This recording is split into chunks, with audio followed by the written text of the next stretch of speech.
To Creation Science 116. We're going to take a look at theistic evolution and some of the errors of it and flaws and even dangers of theistic evolution. But first, we need to celebrate.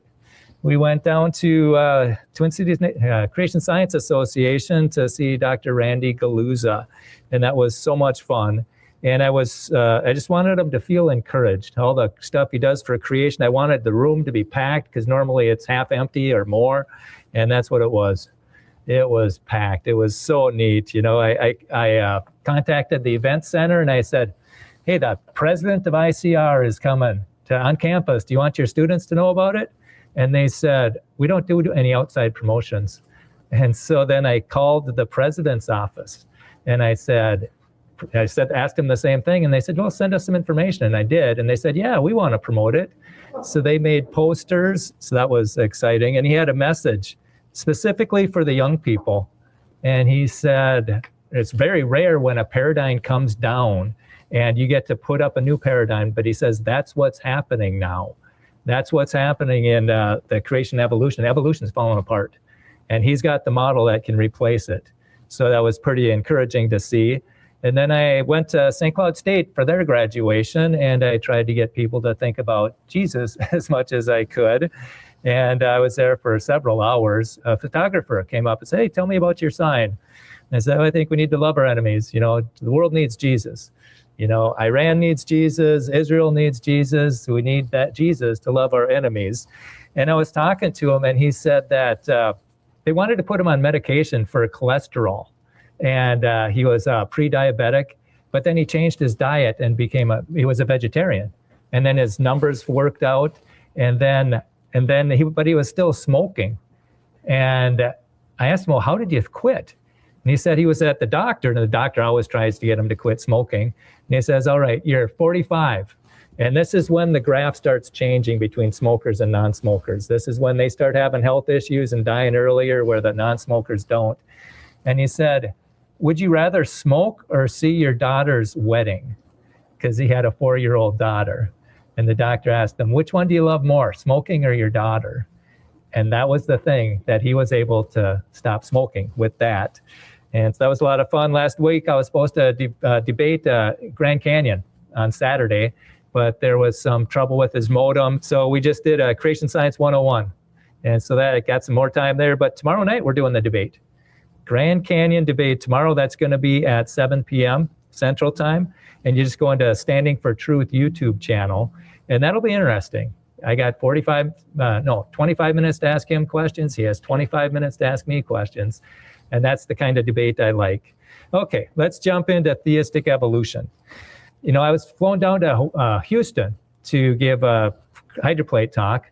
And I was there for a week, and I said, you line up the creation talks, I'll knock them down. And I don't know how he did it, but he lined up Sunday school, youth group, this College of Biblical Studies. I did their chapel online. And whenever I talk to pastors, I like to pound theistic evolution into the ground, you know, so it never gets resurrected. So let's talk about what has happened. You know, a few hundred years ago, everybody believed there was a flood, according to the Bible. But then in 1795, James Hutton, he wrote a book, Theory of the Earth, and he introduced uniformitarianism. That's present processes are the only way you can explain past events.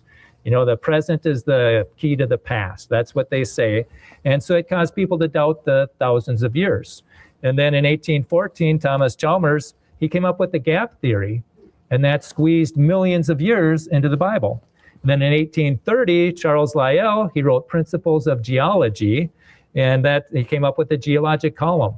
Now, this is before radiometric dating. This is before all of that. He just looked at those layers and said, they're really old, and people believed him. And so then he said that it takes millions of years for those layers, and so then people began to doubt the flood. And then in 1859, Charles Darwin came along with The Origin of Species, and he had people doubt the God of creation. God the creator, because he had natural selection. That's how they changed. And then in 1909, Cyrus Scofield came up with the reference Bible, and he has the gap theory in there. And this reference Bible was used, it was the first Bible with study notes in it. And then they started to use this or one of the first at least, and it was they began to use this at seminaries. And a lot of the seminaries were using the Schofield Reference Bible, and he had the gap theory, which is also called the ruin reconstruction theory. Okay, and then this is, in the beginning, God created the heaven and the earth, gap, for millions of years. Okay, because they're trying to squeeze the geologic column in there, and you can't do it after Adam because there's a genealogy in Luke 3 from Adam to Jesus, or Jesus to Adam, and it's got all the years how they lived and the chronology, and it doesn't work. So they have to squeeze it in there before Adam, and this is where they squeeze it. You know, in the beginning, God created the heaven and the earth, and then there's a gap of millions or even billions of years, and the earth was without form and void, and darkness was upon the face of the deep, and the Spirit of God moved upon the face of the waters. But it says the first creative act refers to the dateless past and gives scope for all the geologic ages. So that's what they were all being taught. And it says, earth made waste and empty by judgment before God's second creative act. It's like the second creative act? Again, this is the ruin reconstruction theory. They said there was a before, in the beginning, God created the heaven and the earth, and then there was this world that Satan and his demons were at that got flooded, and God judged it, and then he made another earth. And so why would they think that? It's in Genesis 1:28, and God blessed them, and God said unto them, be fruitful and multiply and replenish the earth and subdue it. So they have to fill up the earth again with people. That means there was people there before. But that's based on our modern translation of the word. Replenish today means to fill up or build up again. So fill it up again, replenish. That's what it means now, but it never used to mean that. In 1828, it just meant to fill. That's it, to fill. So if they got the definition of the word right, they won't need that pre-Adamic race that got judged before. Okay, so theistic evolution. We might as well define the terms. This is from Answers in Genesis, and they are not very supportive of theistic evolution, and you'll see that. It says, theistic evolution is the idea that God started or directed evolutionary processes. This view makes God a bumbling, incompetent creator and the author of death and suffering, as it puts them before mankind's sin. It calls into question the truth of God's word and his character as an all-powerful, loving God. And it goes on to say, Christians who adopt evolution are inconsistent. He didn't say they're not Christians. He didn't say they're not going to heaven. He said they're inconsistent. Why? Because they are accepting the foundation of the humanistic worldviews. Well, this is very interesting because Answers in Genesis does that too. Okay, let's just read this again. Christians who adopt evolution are inconsistent because they are accepting the foundation of the humanistic worldviews, such as evolution. Say that God used evolution, slap a cross on it, and call it theistic evolution. But they do the same thing with plate tectonics, which is a secular model. They speed it up, and they call it catastrophic plate tectonics. Okay, so they're doing the same thing. Essentially, they are telling God that they believe him when he told us about the virgin birth, crucifixion, and the resurrection of Christ, but they do not trust him when he tells about how he created the world. Okay, that's Answers in Genesis. Okay, well, Biologos, they promote theistic evolution. So I'll give you their perspective of it, because I like you to see both sides and then come to your own conclusion. Okay, theistic evolution, history and beliefs. Core tenets or assumptions of theistic evolution. God used the process of evolution to create living things, including humans. So the process of evolution. Now this is Cliff Connectley. I have a lot of respect for him. He has been preaching on campuses for 45 years. And you can see him on YouTube. He's really good at it. Really, really, really good. But I disagree with him on a couple of these issues.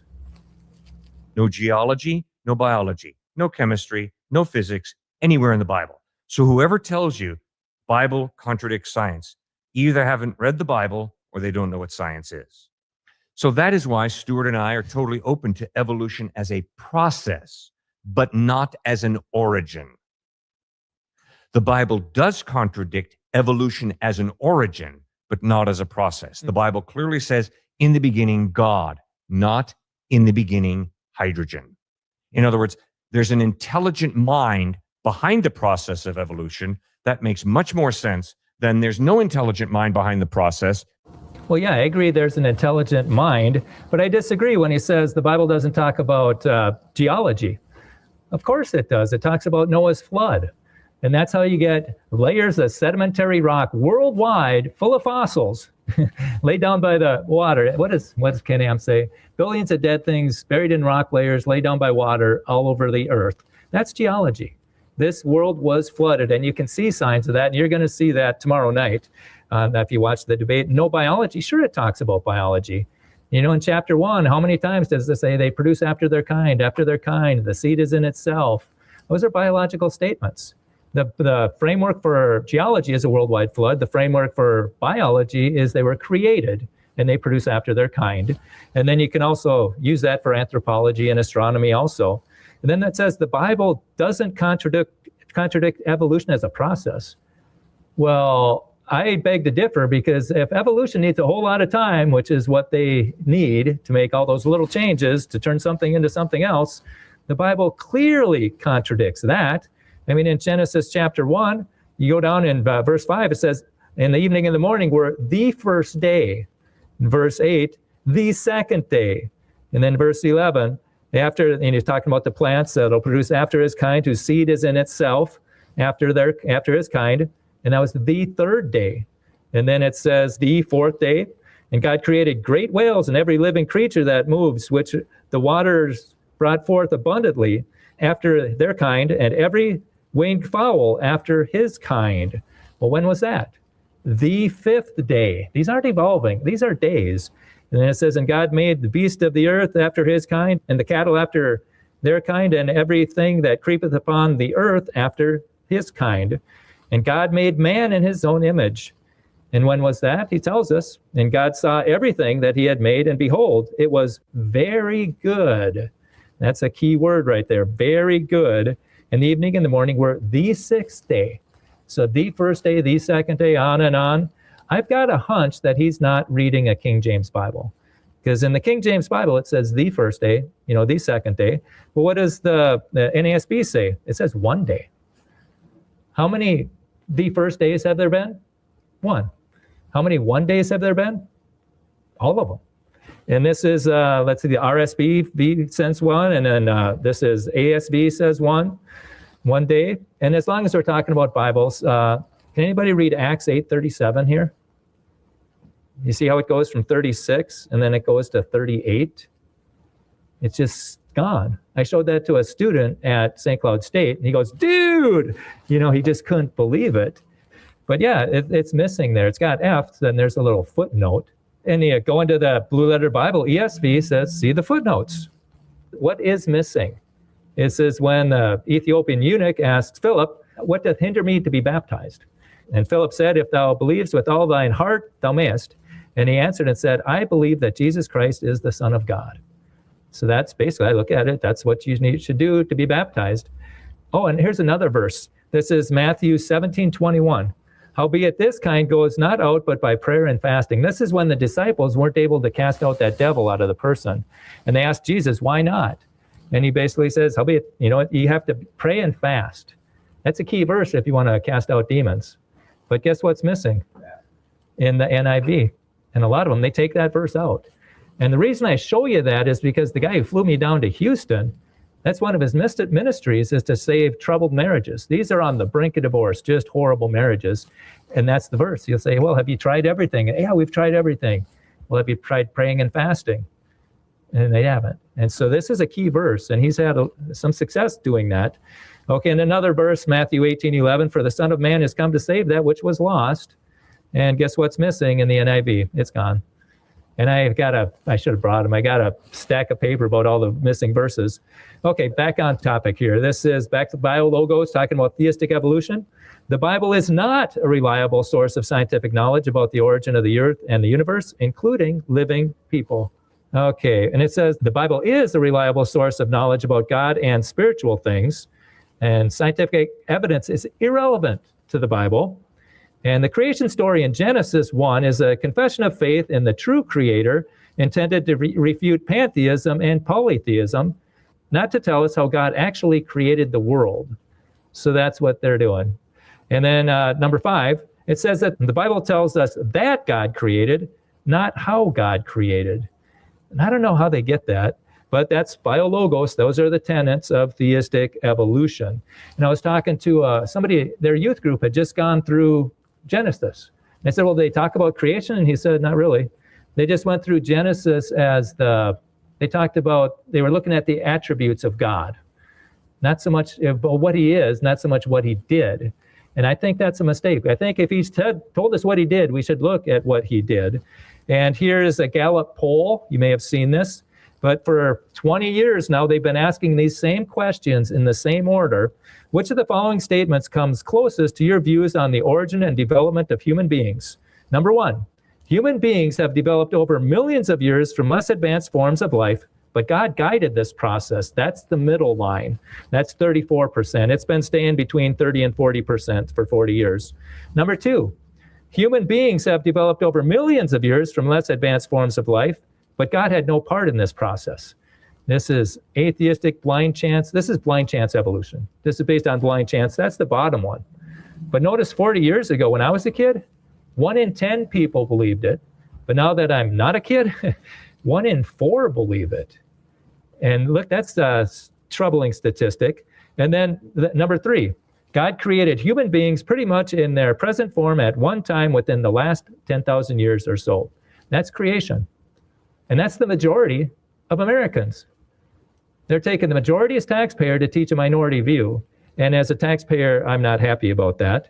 Okay, and then you just look, and since the last study in 2019, the creationists lost 3, the theistic evolutionists gained 1, and the evolutionists gained 2. But take a bigger sample, go back 12 years, the creationists have lost 9, and the theistic evolutionists have gained 2. But look at the evolutionists, the blind chancers. They've gained 9. So if we extrapolate this same trend, creationists are going to be in the bottom in 12 years. And it won't be long, and the blind chancers will be on top. And this is kind of similar to what I find at St. Cloud State. You know, this is Evolution 1, 46 to 44. Okay, but keep in mind, this is a secular college. I figured it'd be a landslide. 100 to 10 is what I was expecting, but it's very close. In spite of all the billions of dollars and all the generations of propaganda that they've been pushing on people, the people aren't believing it. And when I'm at St. Cloud State, sometimes they ask, well, what are you doing here? And I said, I just want to give you an opportunity to think. You need to see both sides if you want to think. But, it's like, but you're getting a blind chance perspective rammed down your throat with the Big Bang and evolution. And I said, like that building, you think the building got put together by chance? That'd be absurd, right? And they say, yeah. But if that's all you see, you just memorize, you don't think. So I'm giving you a creation perspective. If that building couldn't get together by chance, how could our bodies get put together by chance? So then I introduce them to that. And this is at the St. Cloud Tech College. And that one ended up 49 for creation, 21 for evolution, and 17 for theistic evolution. So creationists are the majority at the St. Cloud Technical School. Okay, and I was at another college, and that's how did we get here? Creation, evolution, or intelligent design. And creation won 16 to 6 that day. And when they stroke on evolution, I'll ask them, well, how did life begin? And they'll say, think scientists have done it. It's like, no, they haven't. Go into evo2.org, $10 million, evo2.org, $10 million. All you have to do is show how the DNA got inside a cell and organized itself. 10 million. So scientists don't know how to do it. Okay. And then one time he stroked under creation, and I asked him, well, why did you put it there? And he said, well, that's where everybody else is stroking. And so I had heard about this principle, how there's 15 to 20% of the people that they'll never, on any issue, you'll never change their mind. But the middle 60 to 70%, you're going to, that's who you want to work with. And so that's what we did there. That's what we need. We need to have more people on the creation path than the blind chance path. This was in Pennsylvania at Penn State Altoona campus. Evolution 1, 17 to 13. But again, it's pretty close. And then this is the University of Illinois, Chicago. And Evolution 1, 18 to 10. And then Theistic Evolution at 9. But the don't knows, they could sway either one of them to be the majority. And I think if you give people an opportunity to see the creation model, they're going to come down on creation. And then a few years ago, anybody go to that Celebrate Minnesota thing? Anybody? Bill? Okay, yeah. There was a businessman, had speakers and Christian bands come in. And I had a table and asked them, when did dinosaurs live? Millions of years ago or thousands? And millions won. 81 to 51. And this is a mainly Christian crowd. So that shows us that our churches are doing a terrible job on explaining dinosaurs with the Bible. So for those who haven't heard it, dinosaurs were land animals, so they were made on day 6 with all the other land animals. 2 of every kind of dinosaur got on the ark. They were young, so they could still fit. The flood came and killed all the rest of them, and some of them turned into fossils. And then they got off the ark, and people called them dragons. And they killed them. And they carved them in castles and temples and canyons. So that's the biblical interpretation. But I went to Bethel.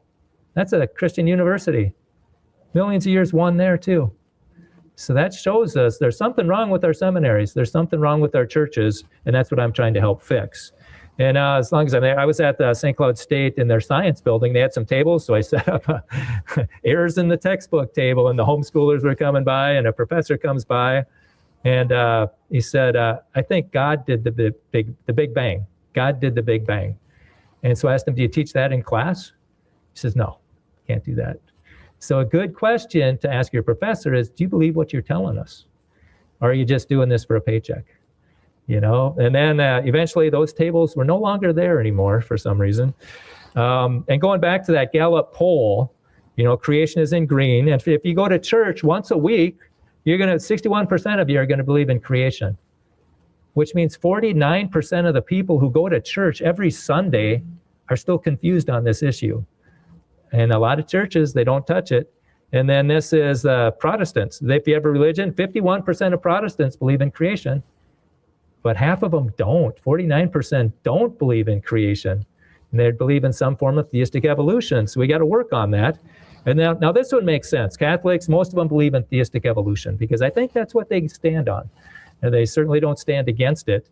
I know somebody who graduated from Cathedral, and I asked him, you know, do they teach evolution at Cathedral? And he said, yeah. And I said, well, what do they teach in Bible class? And he says, well, in religion class, they teach creation. So I asked him, which one's true? And he said, well, it depends on which class I'm in. So what they taught him was, hey, you determine what's truth. And so then later on, he determined it was okay to live with somebody. When I said, hey, you should really marry her. And he goes, yeah, I sure really should. I hope he did. Okay, and then this one, if you don't have a religion, what are you going to be? Atheist. Are you going to be an evolutionist? A blind chancer? Well, why is that? Because it's everywhere. It's in all these textbooks. This is St. Cloud, Sauk Rapids, Cold Spring. I went through all of them, and there's evolution just oozing out of them. They got a whole unit on evolution, and all those arrows have evolution. So, of course, if you don't see a creation model, that's what you're going to think. It's just by default. But if you go to college, now you're less likely to be a creationist. You know, I've heard some horror stories about even seminaries. You know, people send their kids off to seminaries, and those kids turn their back on God and run as far as they can. You know, Pastor Lee, he told me that seminaries are where red-hot Christians go to die. And sometimes that happens. But what happened to Charles Templeton when he went to seminary? He's a former evangelist alongside Billy Graham, embraced evolutionary history over millions of years while attending Princeton Theological Seminary. He died in unbelief.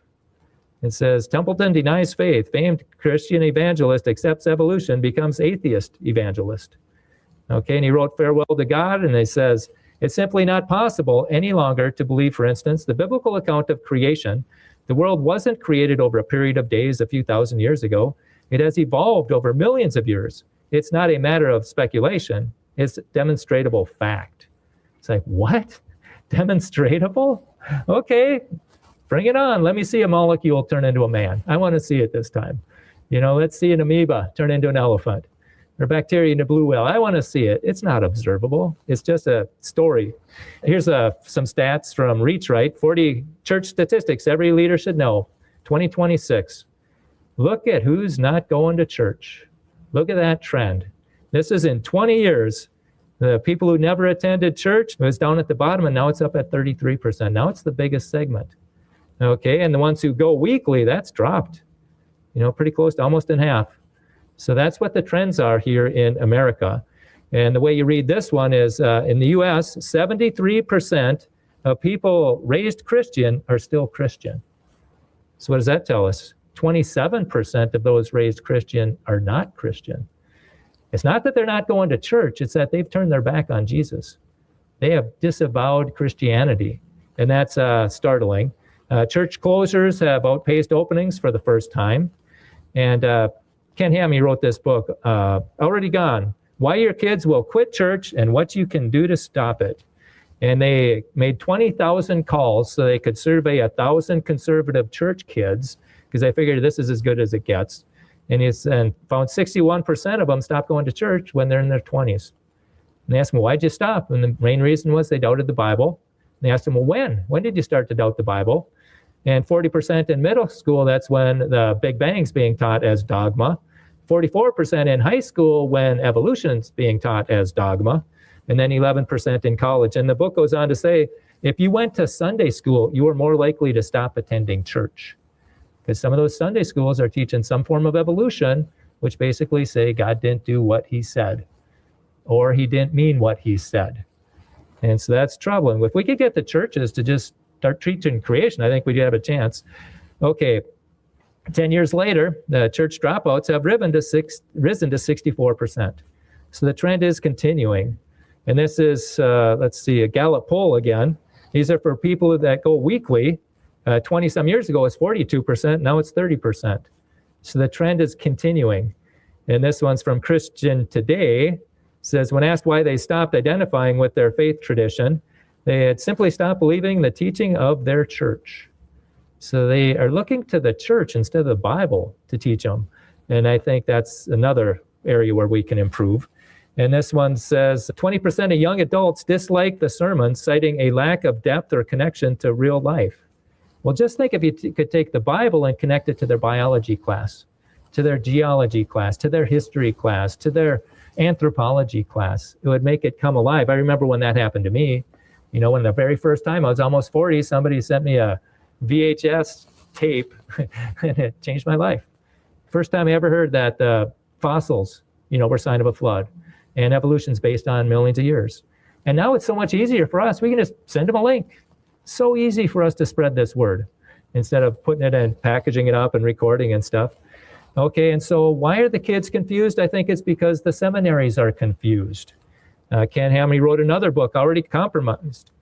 Christian colleges took a test on the state of their faith, and the final exam is in. And so what they contacted 200 Christian colleges and universities, and they wanted to survey the president and the deans of the academic science and theology. And they were able to do 312 surveys. And this is what they found. They found 23% do not believe in the inerrancy of the Bible. 39% do not believe in a 24-hour day creation. 43% do not believe in a worldwide flood. And 49% believe the earth is billions of years old. Okay, so let's talk about that.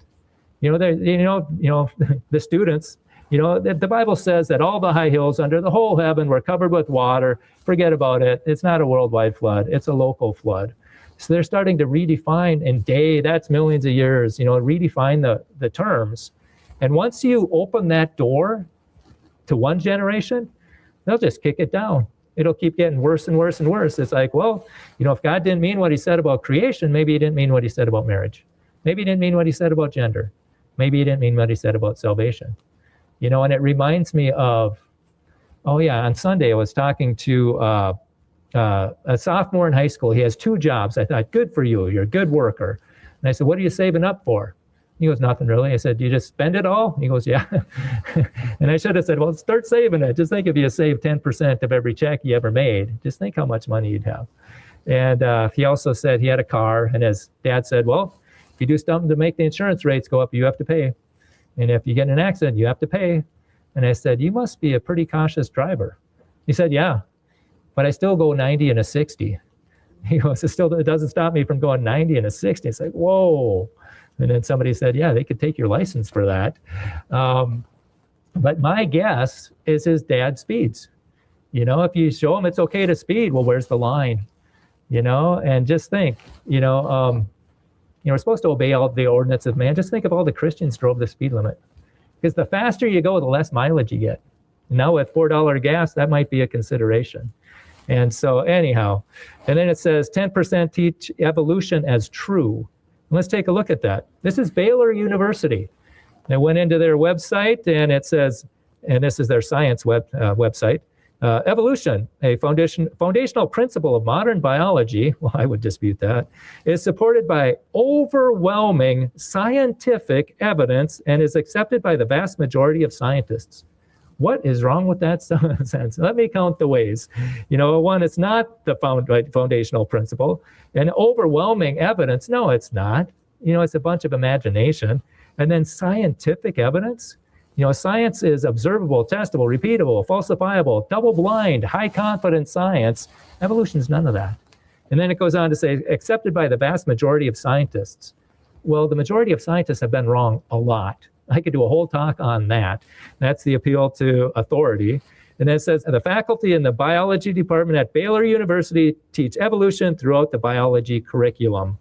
And it says, we are a science department, so we do not teach alternative hypotheses or philosophically deduced theories that cannot be tested rigorously. So they're just going to push one theory. And so kids just memorize. You need to see two theories if you want to think. And so let's see what their purpose is. What's their mission? They want to heal our world. It says, we are dedicated to the overarching purpose of sharing the gospel and saving souls. Is that what they're all about? Looking at creation? No, not at all. Overarching purpose of improving lives through teaching and research and address worldwide challenges in human health and environmental stewardship. So it seems like they're focusing on the creation more than the creator. And Romans 1 kind of warns us about that. And I was beginning to think, is this the Baylor? Is this Christian? And I had to search around before I could find Jesus. You notice there's no reference to Jesus or the Bible. And so Jesus said, if I have told you earthly things and you believe not, how shall you believe if I tell you of heavenly things? All right. And this is BYU. There's a lot of theological differences there, but they endorse evolution also. They'll officially incorporate biological evolution into the life science curriculum. So they're taking that blind chance perspective and they're teaching it as dogma. And it reminds me of in the garden, the serpent was subtle and he says, yea, hath God said. And you got does day mean day? Day mean day? Or is that long periods of time? Gap theory, theistic evolution, all those things are making a pretzel out of what God clearly said. And I might have told you about that interview on Louisiana, where a caller called in and asked, does the Bible say that man came from the dust of the earth? And I said, yeah. He said, well, that's what evolution teaches. Man came from the dust of the earth. And God was just communicating to an ignorant people. They couldn't understand, they weren't sophisticated enough to understand evolution. So God dumbed it down for them. Man came from the dust of the earth. That's just an analogy. And so then I said, well, the Bible also says the first woman came from the first man's rib. How does that fit into the analogy? It doesn't. It doesn't. But people try and say Genesis is poetic or framework or all these things. It's like, okay, well, let's just not do Genesis. How about Exodus? Can we take that as it is written? Or more specifically, the 10 Commandments? Or can we twist those words up? And then most people agree, no, the 10 Commandments, that's pretty much the way it is. Well, right smack dab in the middle of the 10 Commandments in Exodus 20:11, it said, for in 6 days the Lord made heaven and earth, the sea, and all that is in them is, and rested the seventh day. So God clearly said he wrote it with his own finger, 6 days. Who are we to question that? This isn't a matter of what God could have done. It's a matter of what God said he did. And the real question that people have is, are you going to believe what God said? It's a simple question. 6 days or not? And a woman, she found out I gave these talks, and she goes, well, what side are you on? And I said, creation. How about you? And she said, can I say both? It's like, no, you can't. Because there are so many things that are backwards. Two opposing things can't be true at the same time in the same way. This podium can't be in this room and out of this room at the same time in the same way. Similarly, you can't have the earth before the sun and the sun before the earth. You can't have that.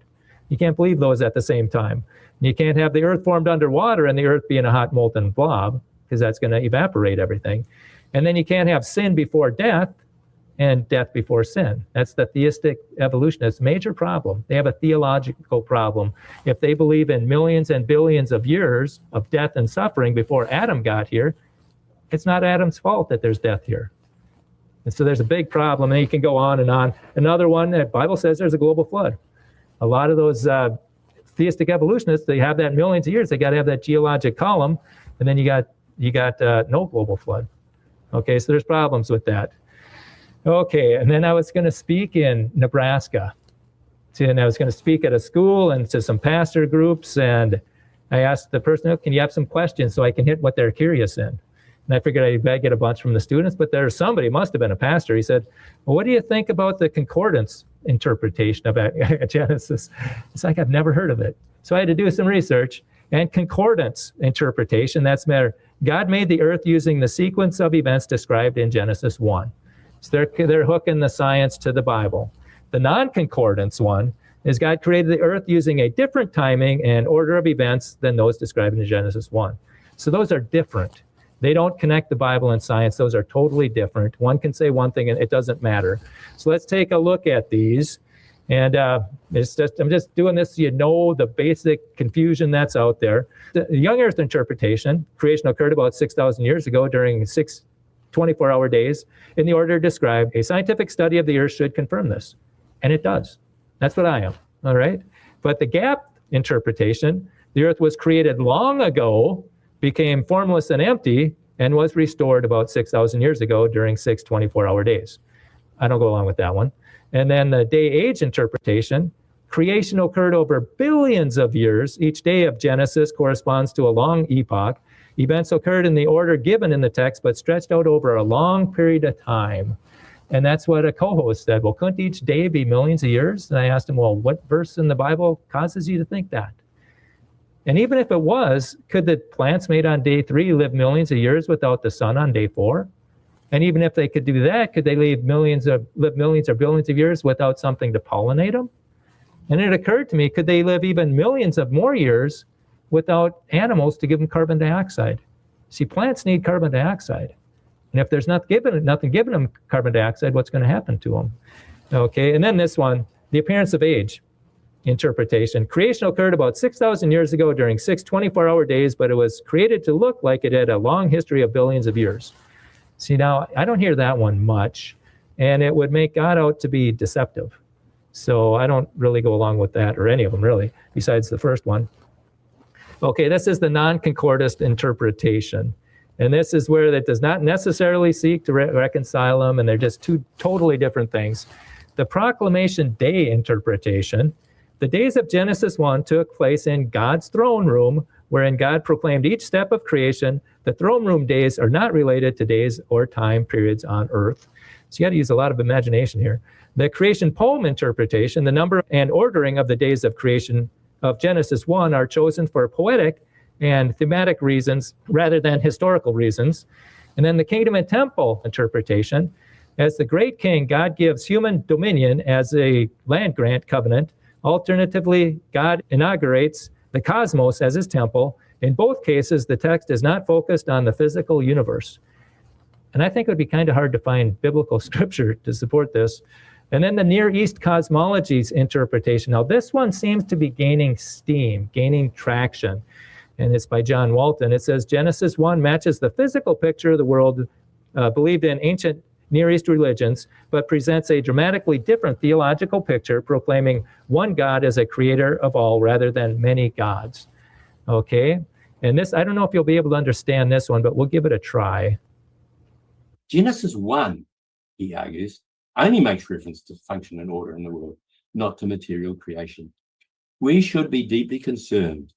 The implication of Walton's mythology is that because the beliefs are deeply held, untruth can be employed to convey, explain, and justify them. Truths that are conveyed by untruths, they're not true. They are not expressed in God's framework. They are not seen as God sees them. They are by their very nature perversions of truth. But basically he says, they're using the Babylonians to interpret the Bible. And he says, go to the Babylonians, instead of search the scriptures. And he says that if it's based on falsehoods, it's false. Book of Job, when God asks, where were you when I laid the earth's foundations? Tell me if you understand. Well, go to the Babylonians, Walton declares, as if answering God's question to Job, arguing that there was no one present at creation to give a creation account. According to Walton, the only one there was the snake, and he didn't write anything. End of quote. How wrong can you be? And so, yeah, you can see clips of that at the Twin Cities Creation Science Association. That guy's name was Michael Drake, and you can see the highlights in the highlights section. But the key verse for all of those, and I just want to make it simple, you don't have to know everything about all of them, what they believe. Just give them this verse. But from the beginning of the creation, God made them male and female, because they all believe in long ages. So you just throw this one out there. And notice Jesus is a creationist, the beginning of the creation. So Jesus is a creationist, and he's a young earth creationist. Notice the beginning of the creation, God made them male and female, not millions or billions of years later. So let's take a look at a timeline. Here's the biblical timeline. You got creation roughly 6,000 years ago, and there's a flood 4,400 years ago, and then Jesus 2,000 years ago, and then here we are today. Okay, the blind chance timeline, evolution, you got the Big Bang billions of years ago, Earth billions of years ago, life billions of years ago, plants and animals millions of years ago, and then people got there at the end. Okay, and where did people get here on the biblical timeline? At the beginning. And people ask me, well, which one do you believe? They say, I just agree with Jesus. But from the beginning of the creation, God made them male and female. And Jesus is our example. If we're not using that example, we're on real thin ice. And so, it's young earth. It was right there. And he always referred to Genesis as accurate historical events. He wasn't trying to squeeze millions of years in there. Okay, and then he also validates Genesis 1 and 2 in Mark 10:6. So God created man in his own image. In the image of God created he him, male and female created he them. And so they made one flesh. Therefore shall man leave his father and mother and shall cleave unto his wife, and they shall be one flesh. So he's quoting from Genesis 1 and Genesis 2, validating each of them as an accurate historical event. And that's what I think we should be doing. Okay, and then the Theistic Evolution, I'll just give you some highlights from this article. And this is from creation.com. Okay, if you're a day-age person or a Theistic Evolution, the days of Genesis 1 and Exodus 20:11 were long periods of time, millions or even billions of years, or they don't even represent time span at all. So that's not very solid. And then this is the theological one. You got death and bloodshed long before Adam, if he even existed. That's the problem. That's the real theological problem for any Theistic Evolutionist or long-ager. And how will he be able to give us new incorruptible bodies in a twinkling of an eye? If you believe he could do that, why would he need millions of years to get us here? And then death is the last enemy. This isn't a creative force. Death is not our friend. It's an enemy. He's not going to use an enemy to create us. And if God needed billions of years to create the first heavens and the first earth, how long will it take to make new ones? It's just really inconsistent. And if God used evolution in the past, will he use it in the future? It doesn't make sense. And if death entered the world on a specific day in the past, it can be abolished within a day in the future. But if it's always been here, and then it goes on to say, when it comes to origins, Father God plus Mother Earth equals an illegitimate child. Theistic evolution. So we don't have to try and squeeze that in there. And here's a Theistic Evolution. What difference does it make? They get 25 points, but I'll just give you a couple of them. Man, the creature uniquely made in his own image and likeness, indeed so special was man that God gave him prince-like authority over all nature. Okay, here we see the wisdom, goodness, and power of God, as well as the dignity and uniqueness of man in the creation. But Theistic Evolution and so-called progressive creationism undermines all of this. It denies the plain biblical chronology and sequence of God's creative acts. Even more seriously, it attacks the very character of God, identifying his creative activity with the violent, painful, deadly, and purposeless course of evolution. Theistic evolution also subtly undermines the dignity and sanctity of human life by transforming the prince of creation into a virtual afterthought in the creation process. And it says, compromise with evolution almost inevitably leads to a denial both of the historicity of Adam and his ruinous fall. Evolutionism clearly undermines the first Adam, but what is the effect on the last Adam, Jesus Christ, whose very mission, according to Scripture, was to undo what the first Adam had so disastrously done? Okay, and this guy, I kind of like his question and the answer here. Can Christians believe in evolution and the Bible? You can believe in the Bible and little green men on Mars or fairies at the bottom of the garden, but you won't get those ideas from the Bible. That's the problem. Evolutionary ideas come from a non-Christian worldview that says there was millions of years of death and struggle in the world. And if we add those two things together, I would suggest that makes God a cruel creator. Yeah, I would agree. I would agree. And this is Dr. Jerry Bergman. He's got 1,200 articles and books printed, just phenomenal. And somebody asks him about theistic evolution. What could we say to fellow believers who say God created through evolution? Yeah, that's the most common comment I get, because people commonly believe that because I can believe both science and the Bible. The problem is neither science nor the Bible teaches theistic evolution.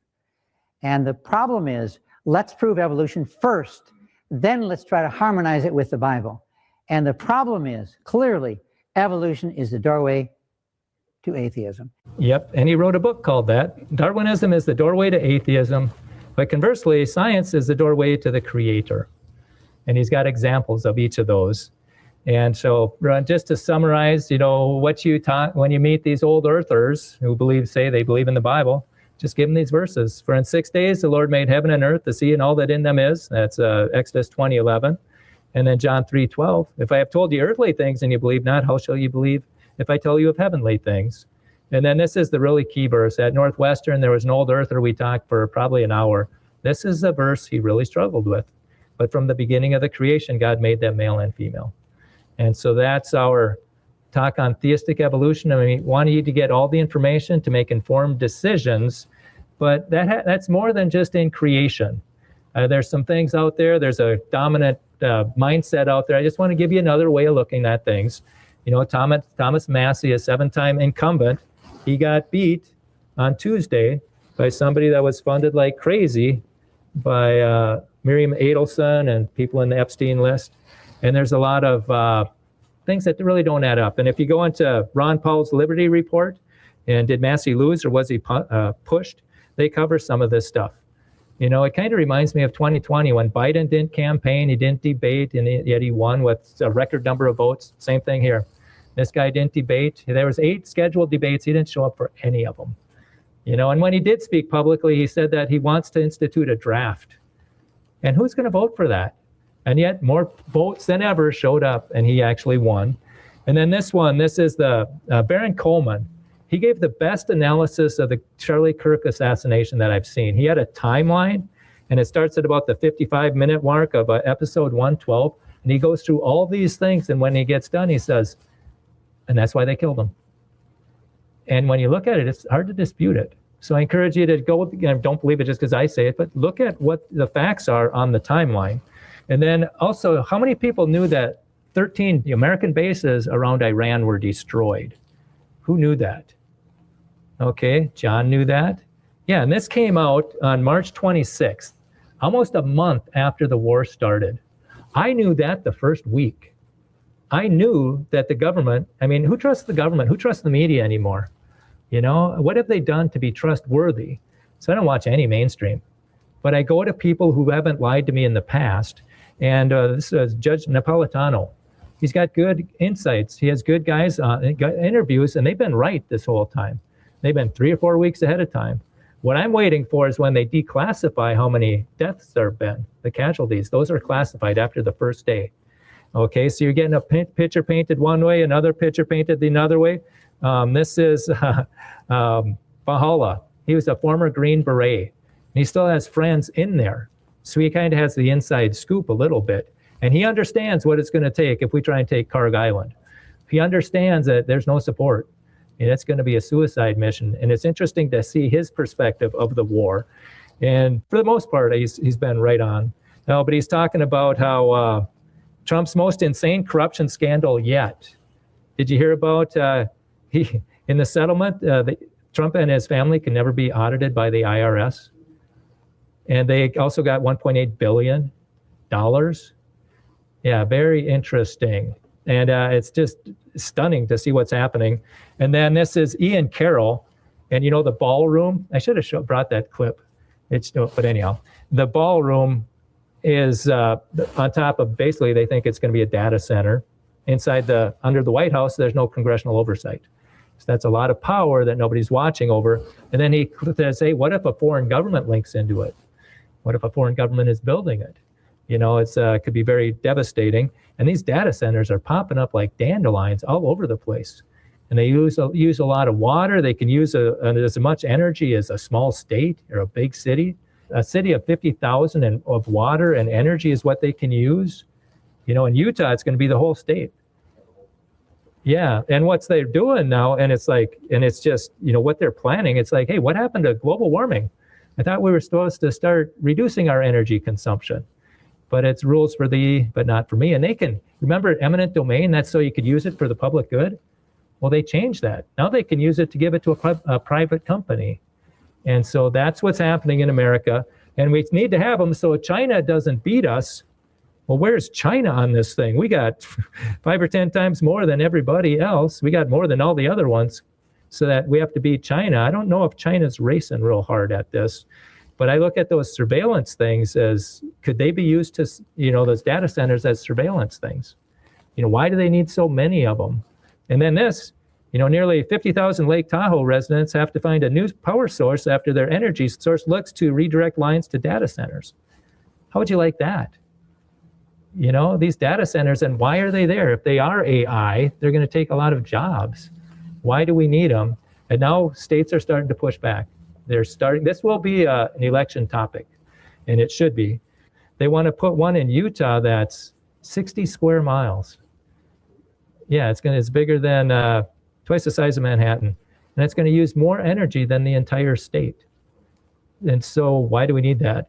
And then, so what? It's already been approved and built. Well, yeah, the 3 government agencies, the 3 bureaucrats got whatever, they voted for it. The people didn't. There was 4,000 people opposing it, and yet they still passed it.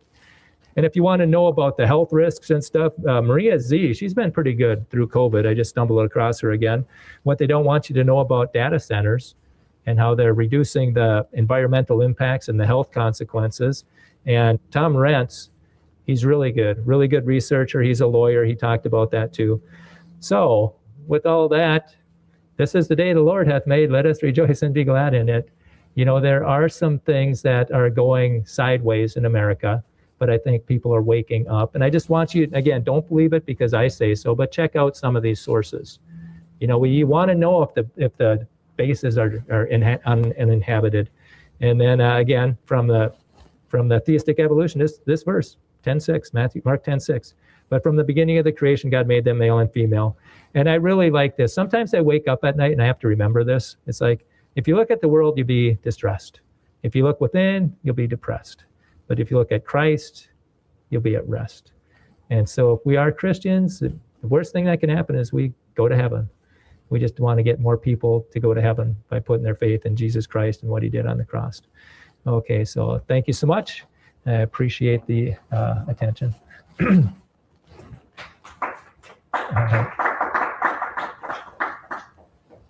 Does anybody have any questions or comments? Well, I've been thinking about these data centers. Good. And I don't know what they're all about, but I've got a guess. And it seems to me that if they're data centers, they're collecting all our data. They're going to tie in with the banking system. And pretty soon they will be set up, maybe they already are, so that they can shut down our bank accounts and our ability to buy or sell if we don't do exactly what they say. And I suspect that that's what it's about. Any opinion on that? I would tend to agree with everything you said. I would. Like in China, if you criticize the government, they can shut off your transportation. You can't get on the subway, and now even in America, if you post something, you could have the FBI come into your door. Instead of prosecuting, going after the Epstein list, they're going after people that say the wrong thing. And that's what we have to watch out for. We have to make sure that we keep our freedom to speak, which makes sure that allows us the freedom to think. But if they censor our speech, then yeah, that's where we have to be aware of this. Christians really have to be prepared that the mark of the beast might be just around the corner.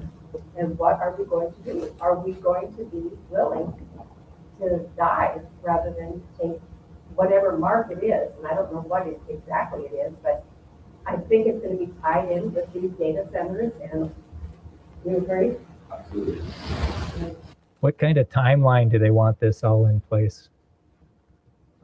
because, you know, during COVID, they were talking about 2030, like the World Economic Forum, that all this stuff was supposed to be 2030. You'll own nothing and you'll be happy.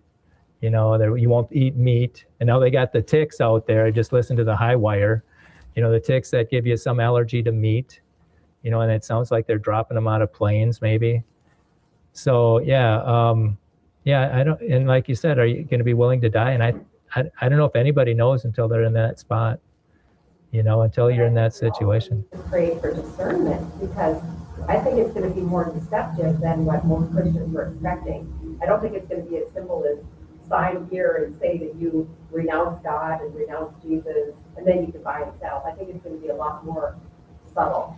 And I think we have to, and maybe I'm wrong, but I think we have to pray for discernment that we're going to recognize this mark of the beast. Yeah. Whatever it is. I agree. Yeah, I agree. Have understanding of the times, like the children of Issachar. And yeah. Are there any churches preaching this? There aren't, are there? That is unbelievable to me. I know a couple that give me the microphone and they allow me, you know, and I'll be there next month or two. But yeah, there is a handful of pastors that see what's happening and they will say something. You know, when Walls told him said everybody has to shut down, he sent him a letter and says, you have no authority to tell us what to do. And so then Ellison got on a Zoom call with all the surrounding pastors and turned them all against this pastor. And he told me, you have no idea the number of Marxist pastors out there. Yeah. But I did hear one that during COVID, he was saying this is not some isolated event with COVID and the border and transgender and all that stuff. He said, these are all heads of the same snake, Marxism. There's a Marxist takeover happening. And I give him a lot of credit for that. So yeah, the pastors that will stand up and speak. And yet there's other pastors that say, hey, don't talk about it, you know? And that's not how we're going to be ready. That's not how we're going to be have discernment if we can't talk about it with our Christian brothers and sisters, you know? And so, yeah, you bring up a good point. And I look at it, you know, they just might, you know, you can't, this is the currency. Hopefully there's going to be a black market where you can still buy without the mark.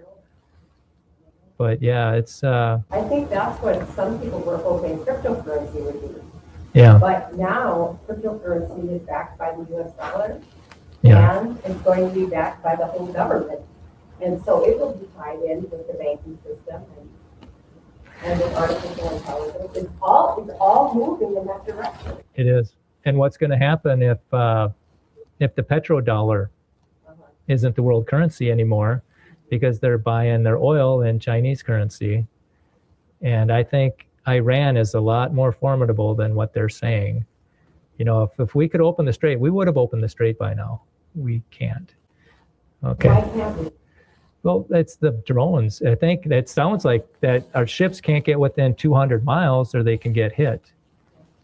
And then they got, you know, like the first week they took out, and they told America, you know, after that Operation Midnight Hammer last June, which obliterated their nuclear capabilities. So were they lying to us then, or were they lying to us in February? You know, and that's a whole nother topic. But they said, if you do it again, we're going to destroy your bases and we're going to close the strait. And we did it again during negotiations. Hey, we'll see you Monday. And then on Saturday, they bombed the kids' school and assassinate a leader who didn't want to bomb. So there's all this smoke and mirrors going on. And yeah, we're going to destroy the bases. And what they also did is they destroyed the radar. So then Israel's the Iron Dome didn't work because they couldn't see the missiles coming up. And then, you know, so they didn't have the warnings that they used to have. And so then they took the radar from South Korea and they brought it there, not to protect the Gulf states, but to protect Israel. So it's interesting to see the decisions that are being made that don't benefit America. And what is it? Trump has a 99% approval rate in Israel, but he's the American president and it's a 30%, 35%. So is he working for Israel or are they both working for somebody higher? Baron Coleman, they said, who's in charge? And he says, I think it's Satan. Right. I think it's Satan. The things that they're doing, you know. And you look at, because Charlie Kirk, he did not want this war with Iran. Not at all. He spoke vehement. And he went to Trump in June. He said, don't do it. The base doesn't want it. The kids don't, you know, we don't want another war. Don't do it. But if you do, make it quick. And so it was quick. But he crossed some other powers, and that could be why they took him out. He was going to do a tell-all in Minnesota. Was he really? Yeah. Oh, wow. Really? Charlie. He was that his schedule? Yeah. What was he going to say? I don't know what all he was going to say, but he was going to speak on everything on the tactics and stuff like that. He was going to give up the list. Yes, Wow. he had it. Oh, yeah. Wow. Yeah, and he had just a week before he died. Apparently, you know, rumor has it that Turning Point Action was missing $10 million. And so he was going to do a Doge audit. So he wanted a Doge audit. He wanted to get the Epstein files released, and he didn't want a war with Iran. And what is TP USA doing? They didn't do the Doge audit, you know, and they supported Massey's opponent. And yes. So TP USA isn't grassroots anymore. You know, there's chapters that are disassociating themselves from TP USA. Because they can see through it. Yeah, it's more fun. It's more money driven now than it was. It was idea driven before, and now it's basically money driven, donor driven. Because the money that Charlie refused, they're taking. Yeah, and now they're paying, apparently. They're paying chapters not to close, you know. So, yeah. Are they taking money from Israel? APAC? Oh, the donors. Yeah, there was one. And you can see it in the text stream. Like 2 days before Charlie was assassinated, you know, he was saying, you know, so-and-so just withheld $2 million because he invited Tucker Carlson to speak in December. He says, I should invite Candace. And then the responder was, oh, okay. And he says, they're bullying me. I'm not going to put up with this bullying me. It's given me no choice but to leave the pro-Israel cause. And then the next day, Josh Hammer retweets a tweet from Trump from 2013. It said a public execution would settle this BS. And then that night, Charlie tweets, I think they're going to kill me. And then the next day they did. And even Vance, when he spoke in Georgia, he talked about how they killed Charlie. They. So there's a lot of stuff. It reminds me of JFK, a lot of cover up. And that's what that Baron Coleman, he thinks he's found a hole in the cover up. And that's on episode 112 too. And so. Can you tell us what the hole is? Yeah, he said that in the records, in some Bates number, whatever, because he looked through the papers for the pre-trial thing, it said that Tyler Robinson was Mirandized. You know, you have the right to do this, right to do that, at 6:25 p.m. on like the 11th, I think. Okay. And then I think he messed up the plans. I think he was supposed to die in a shootout, but he didn't. And so he goes in there, and then everybody's scrambling. You know, that's when the text messages come out, and that's, you know, and he's saying there's no way he's going to be texting somebody if he's, you know, using his right to remain silent. And they're trying to say it was Mirandized on the next day, but it doesn't make sense. And so he's an attorney, and he knows how these things work. And then he also said, he went through there, and it's like, hey, I thought you said that the parents were going to testify that he turned himself in, that you're going to have the grandpa testify that it was his gun. And the ballistics don't link that bullet to the gun. So they're going to use some outdated, unreliable test that they used with the JFK bullet. So they really can't legally hold him like they are when there's no legitimate evidence, but they're doing it illegally. Well, he's a suspect, you know. I know. So that's what, I mean, what did they do? the defense team has been asking for all these evidence. Hey, give us the forensic evidence for these text messaging. Where was he when he said, when was it? You know, and it's like, then for the pretrial information, they just sent them a PDF of it. You know, it's like, no, we need the forensics of it. We need to know where and when. And so they were asking for all this stuff that they could have had half a year ago. And then at the last month, they gave them 600,000 files. Here you go. And they said, we need time to go through this. And they said, well, we'll just put a date on the calendar and we can move it. And so that's what they're doing. But they're going to allow cameras in there. And it seems like the only people that want to know who get to the bottom of this, it's not TPUSA. It's not Erica. You know, it's not the FBI. The FBI won't let Joe Kent look into it. It's Candace and Baron Coleman and Ian Carroll are just a few of the podcasters. They're diving in deep, and it's interesting listening to. And I haven't missed a Candace show since it happened. You know, it's very interesting to see, you know, what they do and what she does. And Well, does Robinson have a good attorney? Is he doing what he needs to do? I think so. I was surprised. I thought they were just going to have, you know, and it sounded like somebody's TPUSA's cousin was on it. So, but it seems like they're actually putting up a defense. You know, I just hope he doesn't happen to Epstein himself. You know, that's about the only way I think they can get out of this. Oh, we can't try him, but they better try him. And maybe, I don't know. But now, yeah, who is it? Somebody's suing Candace. Brian Harple, he was the head security guy, is suing her for defamation or whatever. And she says, great, I've got subpoena power. I want to see these text messages. I want to see these videos. I want to see. And so now she's got the power of attorney to get that stuff. So that'll be interesting. Of course, she's getting sued next month by Brigitte Macron because, a foreign leader is suing somebody in America. So I don't know how she's always so happy, but, you know, it's like, where are the guys, you know, but anyhow, so those are some sources of information. Just check them out and then get all the information, because we're not getting it from our government. We're not getting it from our media, you know. And How do you know who to believe? If they don't lie to me, anybody who said safe and effective, I don't trust them. Anybody who said that, including the president, you know, anybody who protects pedophiles, I don't trust them. You know, if they want the Epstein files hidden, I don't trust them. Anybody who's taking money from AIPAC, you know, and it's the podcasters, it's the mainstream media they're bought and paid for, I think.